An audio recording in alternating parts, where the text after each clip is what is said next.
ચૂંટણી કાર્યક્રમ મુજબ આજે ઉમેદવારી પત્રોની ચકાસણી હતી. ઉમેદવારી પત્રોની ચકાસણી દરમિયાન વોર્ડ નંબર 1માં ભરાયેલા કુલ ઉમેદવારી પત્રો પૈકી 8 ઉમેદવારી પત્રો ભાજપ અને કોંગ્રેસના ડમી ઉમેદવારોના હોય રદ કરેલ છે. એક અપક્ષનું ઉમેદવારી ફોર્મ 10 દરખાસ્ત કરનાર અને 10 ટેકેદારની સહીથી રજૂ નહોતું થયું, જેથી રદ કર્યું છે. એમ ઓવરઓલ વોર્ડ નંબર 1માં 9 ફોર્મ રદ થયા છે.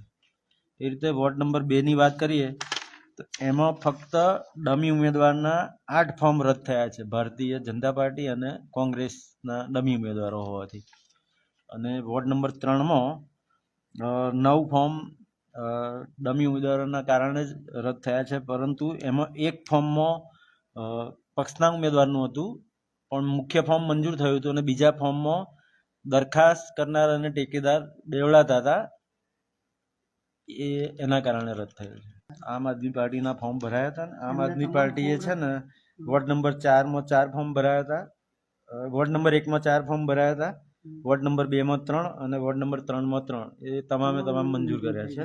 એ જ રીતે AIMIM એ પાર્ટીએ વોર્ડ નંબર 1માં 4 ફોર્મ ભર્યા હતા, એ ચારે ચાર મંજૂર થયા છે.